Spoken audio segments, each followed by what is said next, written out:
What's up everyone, Big Dan here, and today I'm going to show you how to get the best ending in Mass Effect 3 without dipping into multiplayer. I'll be walking through all the major decisions in the trilogy that you should make in order to pull this off. Naturally, there will be spoilers, so be forewarned. In order to keep this video from being an hour long, this guide will mostly be a high-level overview rather than a list of every single war asset you need and how to acquire them.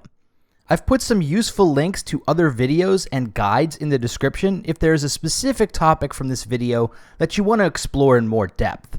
If you have any questions, feel free to leave a comment below as well.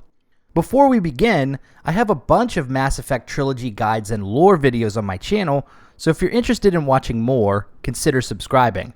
Without further ado, let's dive right in. So what is the best ending to Mass Effect 3? Obviously this is debatable, but when people talk about the best ending to ME3, they usually mean the one where Shepard survives, and you get that short clip of the N7 chestplate rising as Shepard takes a breath. For the purposes of this video, we'll be referring to this as the best ending. In order to unlock this ending, you need to have 4,000 effective military strength and choose the destroy option. Mass Effect 3 calculates your effective military strength by taking your war assets and multiplying by your galactic readiness rating. So if you have 3,000 war assets and 50% readiness rating, then your EMS will be 1,500. In other words, not good. Your galactic readiness rating can only be increased by playing multiplayer. Otherwise, you will be locked at 50% readiness. That means if you want to get the best ending without playing multiplayer, you need to have 8,000 war assets or more. It's a pretty tall order, but it is doable. In order to get 8,000 war assets, you need to make pretty much every correct decision throughout the trilogy. You also need to complete all DLC for Mass Effect 3, From Ashes, Leviathan, Omega, and Citadel. Leviathan and Omega are the most important in terms of war assets. So let's walk through the major decisions you need to make to maximize your war assets, starting with Mass Effect 1. There are really only two major decisions from this game that are important from a war asset standpoint. The first is the Rachni Queen on Noveria. If you save her in Mass Effect, and then save her again in Mass Effect 3, then she is worth 100 war assets. The second is the fate of Urdnot Wrex. If you plan to cure the Genophage in Mass Effect 3, then it is best if he survives the mission on Virmire in ME1. However, if you want to gain the support of both the Salarians and the Krogans in ME3, then Wrex needs to die for that to be possible. Neither one of these is essential, but missing out on any war assets makes it much more difficult to acquire the needed amount by the end of Mass Effect 3. In Mass Effect 2, the most important decisions are related to Malin's research data during Morden's loyalty mission, and your decisions regarding Tali and Legion during their missions. It's also important to keep as many of your squad mates alive at the end of the game, since many of them can be recruited as war assets in Mass Effect 3. Let's start with Malin's research data. If you want to cure the Genophage in Mass Effect 3, then it is best to keep Malin's data. This will ensure that Eve survives and rallies more Krogan support after the Genophage is cured. Keeping Wrex and Eve alive will maximize your war assets on the Cure the Genophage path. You can also sabotage the Genophage cure to gain even more war assets, but we'll cover that later in Mass Effect 3. Your decisions involving Tali and Legion will have major ramifications on the Geth-Quarian conflict in Mass Effect 3. It is essential that you gain the support of both the Geth and Quarians in ME3. If you don't, then it won't be possible to reach 8,000 war assets, and you will have to play multiplayer to unlock the best ending. I have an entire video on how to achieve peace between the Geth and Quarians, which walks you through the whole thing. Link in description if you want to see that. For Tali, she must not be exiled during her trial in Mass Effect 2.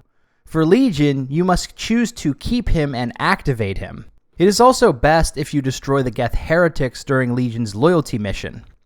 For the final mission of the game, you want to do your best to keep everyone alive. I have a full guide on how to save everyone during the final mission in Mass Effect 2 if you want all of the specific details, but here are the basics.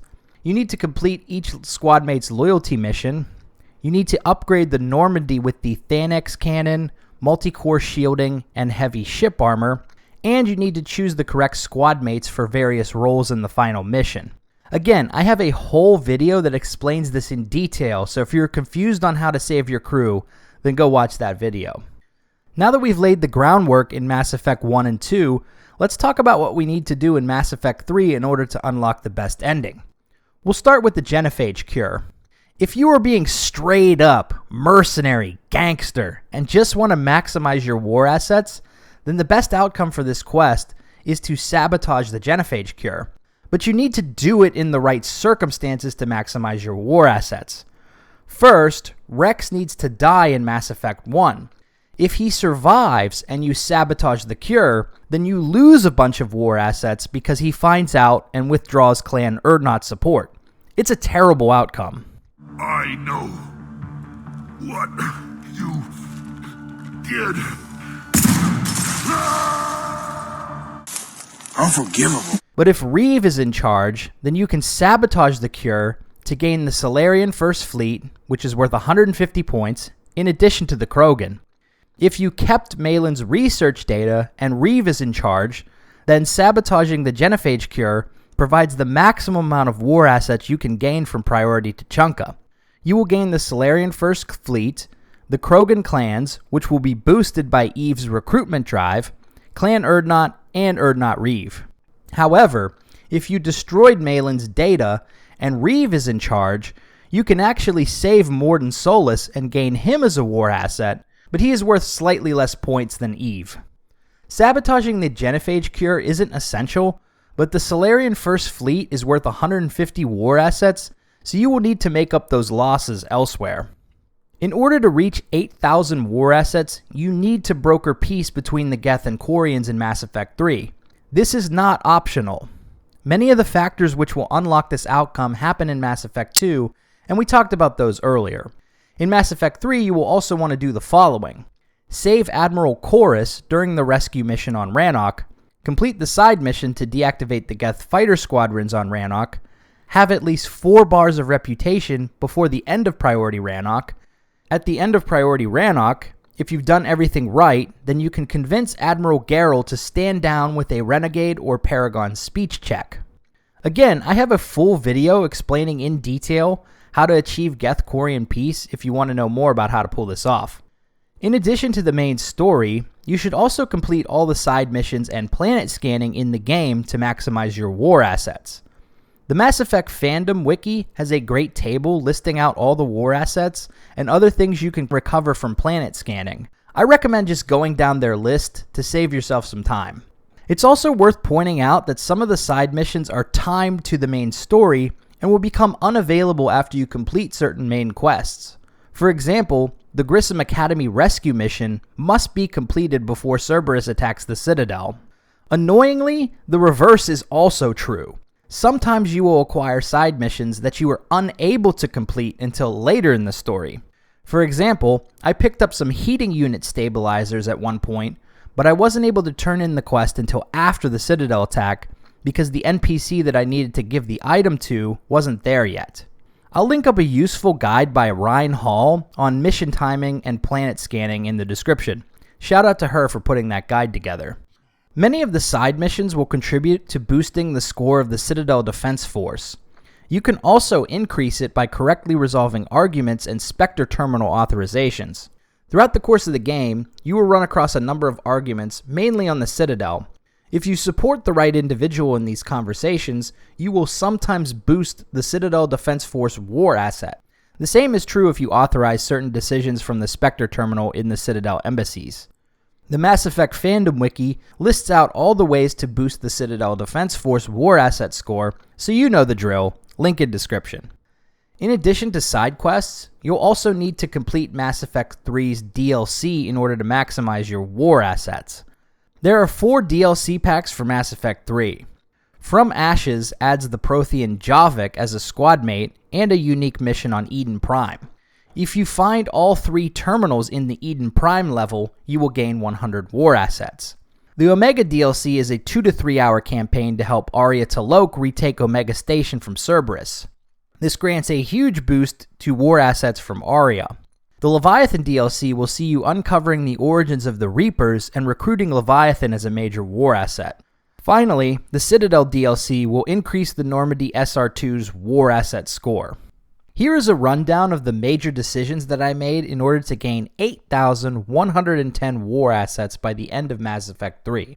Completed every side mission and recovered all war assets from planet scanning. Completed all 4 DLC, From Ashes, Leviathan, Omega, and Citadel. Sabotaged the Genophage Cure, Morden died, Eve and Reeve were alive for maximum Krogan and Solarian support. Brokered peace between the Quarians and Geth. Raised Citadel Defense Force with conversations and Spectre Terminal authorizations. All squad mates survived Mass Effect 2's final mission. A few mistakes that I made that cost me war assets are: I destroyed the Rachni Queen in Mass Effect 1, and Garrus shot Ashley Williams on the Citadel in Mass Effect 3. So is it worth it to go through this much trouble to unlock the best ending? Well, I'll leave that up to you to decide. Also, I'm curious if this system will change in Mass Effect Legendary Edition. The remastered trilogy is supposed to drop sometime this year, and BioWare has stated they will not be including a multiplayer mode in the remastered version of Mass Effect 3. So will Galactic Readiness still be locked at 50% with no way to increase it? Or will they adjust the system to compensate and allow more players to unlock all the endings? I guess we will find out. But for now, this is how you get the best ending in Mass Effect 3 without multiplayer. If you like this video, be sure to subscribe to Big Dan Gaming for more Mass Effect and RPG videos. Until next time, this has been Big Dan. See ya!